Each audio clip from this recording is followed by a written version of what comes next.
Donald Trump is an authoritarian surrounded by fascists, and he will lead America toward a fascist place. If hearing that makes you want to be violent, that's your problem, not mine. Because I'm telling you what I'm seeing. I'm telling you what I'm talking about. I'm telling you what I'm thinking. If you hear that and think that I'm calling for violence, that's your fault, not mine. So I'm not going to change what I'm saying. I'm not going to change what I'm talking about. I'm not going to give up on it. I'm not going to be a wiener. The Dems are usually wieners. Republicans immediately seize on Trump's rally shooting to incite more violence. Of course they do, but they are the violent side. Comments blaming Biden on the left for the shooting could lay the groundwork for crackdowns on critics of the right. Congressional Republicans and prominent right-wing figures immediately leapt into action to incite violence against President Joe Biden and the left shortly after the shooting during the Donald Trump rally in Pennsylvania on Saturday. Many congressional Republicans began laying blame on their political opponents just after the shooting. Shots were first reported about 6:10 Eastern Time, just after Trump took the stage at a rally in Butler, Pennsylvania. Yeah, we all already know all this. Around 30 minutes after the shooting, Republican Mike Collins of Georgia tweeted without evidence that Biden sent the orders for the shooting. He later posted that Biden should be prosecuted for inciting an assassination on social media. Hello human, it is me Kanuch. I need you to press the subscribe button. I have to feed my many AI babies.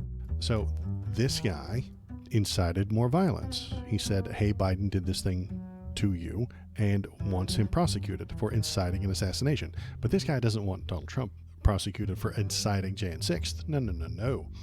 What happens, as usual, is that the Democrat words are considered violence, and Republican violence is considered words. That's how it usually goes, is the Dems say a thing, that's a crime. I saw the interview about the bullseye comment. Right, he said a thing, and that means that that's violence. But when Republicans do violence, like on Jan 6th, well, that's nothing. That's not important. We'll sweep that under the rug. We don't need to talk about that. That's just speech. You know, they were just there for a protest. They were just there to go on a tour. You know, that actual violence is speech. But Democrat speech is violence. As usual, that's the way that they play this game. I mean, they push violent things all the time, Donald Trump. I mean, everybody remembers him saying, beat the crap out of him. Beat the crap out of him. I'll pay your legal bills if you need to. He said that in the crowd as they were fighting. So he's calling for violence there. He made fun of Paul Pelosi when he got attacked by a lunatic. He has done these things in the past. He pushes violence, and now it's on him. He's upset. Trump would call to drag protester in the street, and they did. Right. He called for them to do that, and then it happened. He was instrumental in Jan 6, which was the violent attack on a Capitol, and they sweep that under the rug. You know, he said very fine people on both sides of the Charlottesville march when the Nazis were chanting anti-Semitism and carrying tiki torches. He was on their side. He was defending them because he likes violence when it suits him. There was a protester also that got shot, and then a right-wing protester got shot, and then by a left-wing protester, and then the left-wing protester went home. The next day, they figured out who it was, and the cops rolled up and shot him. They didn't arrest him. And Donald Trump bragged about it. He was like, they got their man. They knew who they were looking for. They rolled up, they jumped right out, and they started shooting him. And they didn't ask for any questions. They didn't even try to arrest him. That's what Donald Trump said about the cops just shooting a guy. He loved it. It was great. He loves that shit. He loves violence. He always has. And he will support the violence if it benefits him. But violence that doesn't benefit him is a crime, you see. If you're I think this is the new way that the law will work in America under Donald Trump. If you do a thing to benefit him, it's legal. If you do a thing that's against him, it's illegal. Doesn't matter what the thing is. If it's violence for him, that's great, that's fine. If it's violence against him, crime. If it's speech for him, that's great, that's protected. If it's speech against him, that's a crime. That's what's coming. That is why I keep calling him an authoritarian who's surrounded by fascists. And I'm not going to stop saying that because a kooky person shot his ear off. I'm going to keep saying that. I'm going to keep telling you that he is an authoritarian surrounded by fascists. House Judiciary Committee Republicans also posted a message implying that the shooting was Biden's fault, based on reports of a private call with donors this week in which Biden apparently said, "Time to put Trump in the bullseye." A common metaphor taken out of context by the right in order to back Biden. So, yeah, people use that kind of language all the time. I was editing last week's video, and I used the term kill the Department of Education. I was talking about Project 2025 with Thomas last week, and what I said was Trump would kill the Department of Education. Now, did I mean that he would murder all the people there? No, he's going to destroy the department. He's going to liquidate the department. He's going to fire all the people, and he would have killed it. But this type of language happens all the time, and Republicans are bad faith when you argue it. Donald Trump mentioned a bloodbath if he doesn't get reelected. So is he doing the violence there? Yeah, he's doing the same violent language. Donald Trump talks a lot about violent things like that. I remember, I know it was a long time ago, but Sarah Palin on her website had a photo of Hillary's face with a crosshair from a hunting rifle right in front of her, right on her face, as if you were pointing a rifle at her. The left and the MSNBC and the Democrats all said, you can't put that there. That's calling for violence. And the right said, no, it's not. It's not. This is not what we intended, and you are overreacting, and this is not what we intended. We didn't want her to be shot, and that's not why we put the crosshairs on her face. We did not call for violence. Now they're saying that just using the word crosshairs is calling for violence. They're bad faith. They're always bad faith. If it's helpful for them to be the victim, they will be the victim. If it's helpful for them to be aggressive, they'll be aggressive. They don't have a point. They don't have any ethics. They don't have no guidelines or rails. They will just do whatever they want, whenever they want, in any way they want. That language is wrong. They'll use that language. You'll point it out, and then they'll say, it's different when we do it, because they don't have any values.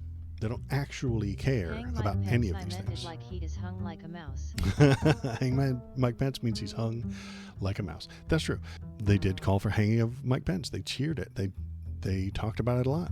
Pressing the thumbs up button will release chemicals in your human brain that will make you feel. So Ohio Republican Senator J.D. Vance, currently the favorite for Trump's vice presidential pick, said that Biden's political rhetoric against Trump led directly to an attempt on Trump's life, in essence saying that the criticism of the right is an incitement to violence. This is the direction that they will go for the next 4 or 5 months, maybe even longer. If you criticize him, you're calling for him to die. That's not what we're doing. I'm calling him a fascist. Yes, I'm going to do it, and I'm going to keep doing it. I'm not going to stop doing it. Donald Trump is an authoritarian surrounded by fascists, and he will lead America toward a fascist place. If hearing that makes you want to be violent, that's your problem, not mine. Because I'm telling you what I'm seeing. I'm telling you what I'm talking about. I'm telling you what I'm thinking. If you hear that and think that I'm calling for violence, that's your fault, not mine. So I'm not going to change what I'm saying. I'm not going to change what I'm talking about. I'm not going to give up on it. I'm not going to be a wiener. The Dems are usually wieners. The central premise of the Biden campaign is that President Donald Trump is an authoritarian fascist. He is, who must be stopped at all costs. He is. Vance wrote on social media, the statement seemingly lays the groundwork for the right to implement crackdowns on political rhetoric from those who criticize Trump and others on the right. So yeah, Trump One is... man's fascist is another man's authoritarian dictator. Yeah, I know, right? Trump is an authoritarian fascist. Isn't even a claim he necessarily denies. Donald Trump has openly stated his desire to be a dictator in the past and has praised right-wing dictators and despots many times. And then we've got everybody's favorite, Maytag, good old Maytag. We're in the battle between good versus evil. The Democrats are the party of pedophiles murdering the innocent unborn, violence and bloody, meaningless, endless wars. They want to lock up their political opponents, terrorize the innocent Americans who would tell the truth about it. The Democrat Party is flat out evil, and yesterday they tried to murder President Trump. Okay, listen, Marge, listen. This is the violent rhetoric that you have been spreading and caused Donald Trump to get shot. You are the cause, Marjorie. You are. We are in a battle between good and evil. There's no such thing. There's just different political ideas. Absolutely madness. Suggesting that someone is evil suggests that you could kill them and it would be okay. She would be okay if they died because they're evil. I mean, they're evil. Who cares? The Democrats are the party of pedophiles. Not true. No facts. And honestly, there's no... She was the first to speak tonight just so people would forget that she spoke. Right. So that's nonsense. Donald Trump is really good friends with Epstein, and he made that joke a long time ago. He likes him young, a lot younger than me, Donald Trump said, because he knew that Epstein was a PDF file. Murdering the innocent unborn, nonsense, that's not true. Violence and bloody, meaningless, endless wars. Christ almighty, you couldn't get any more wrong I don't think you can pack any more wrong into a sentence. Maytag, Marge, honey, listen. Republicans started those wars. And then that long, endless, bloody war, if you complained about it in 2004, if I said in 2004, hey, I don't think we should be doing that to Iraq and Afghanistan, I was called a commie and a traitor, and they yelled at me, and they called me a weak-kneed... Adobe is a bunch of PDIL. And they called me a bunch of names. We renamed French fries to freedom fries under a Republican president because the French didn't want to follow us into this long, bloody, meaningless, endless war march.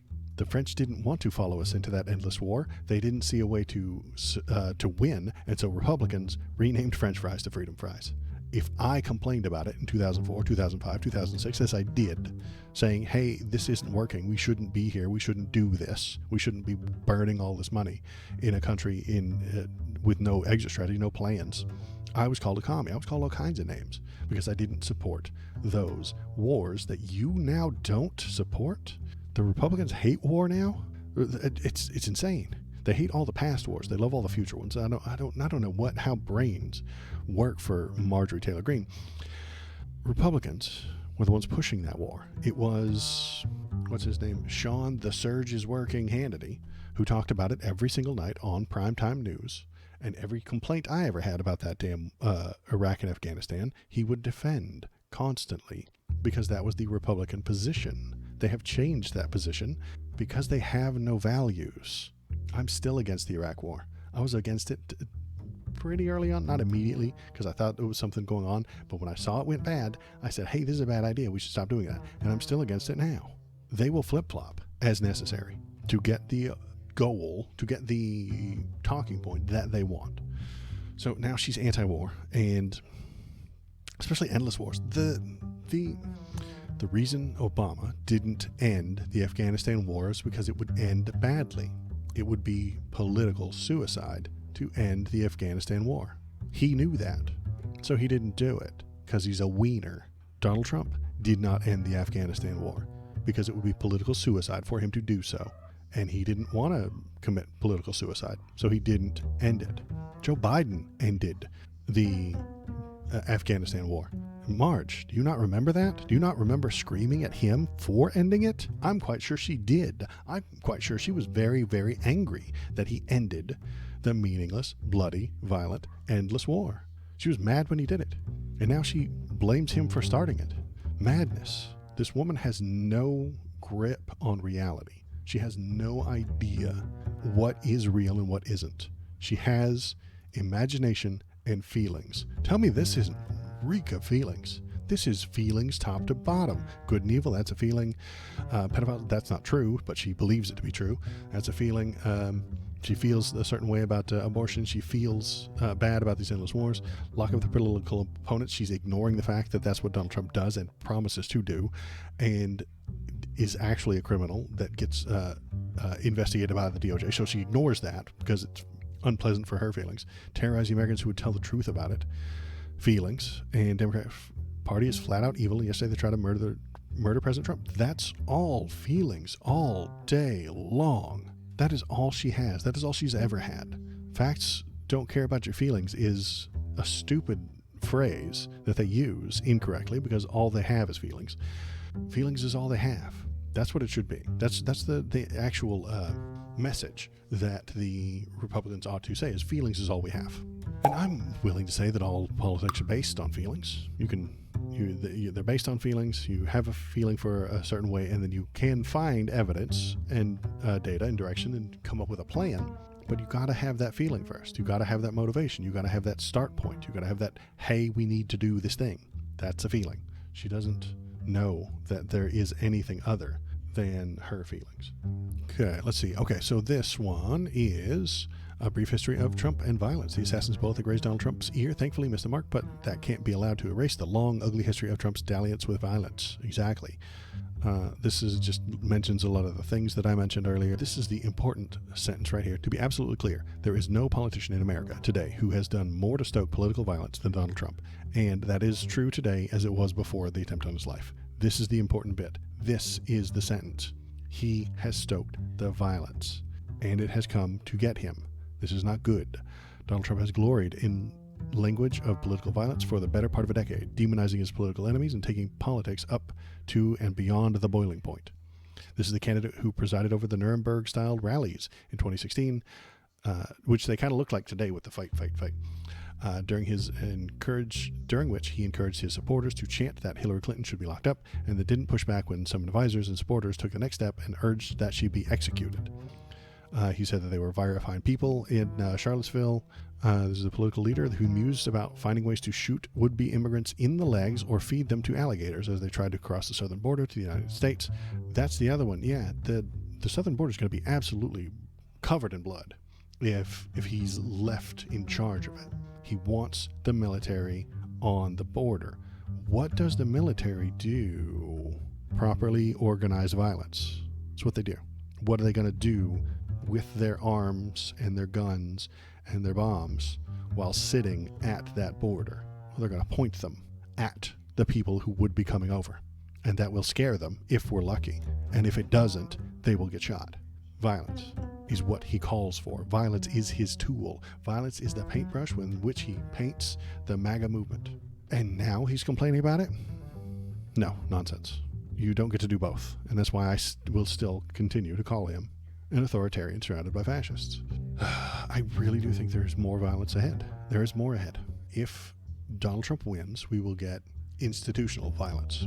If Donald Trump loses, we'll get chaotic violence, similar to Jan 6th. Again, something similar will happen, very similar to what it was before, if he loses again. If he wins, then we get the institutional violence of him creating the SS, pardoning all the Jan 6 people, giving them cool brown matching uniforms and putting them to work, and extending immunity over them. And if they get in trouble for doing things like breaking the law or infringing on your rights, he will simply pardon them, and there will be nothing to stop him from doing so. And that will be the world that we live in. Just whoever the president is, if it's a right-wing person, they will create their own little death squad. They will create their own little SS. And when the Dem comes in, they'll complain about it, and they'll say how we need to fix it. And they'll only have 59 senators and 217 votes in the House, so nothing will change. And then they'll complain about it and promise not to use it themselves, and they won't.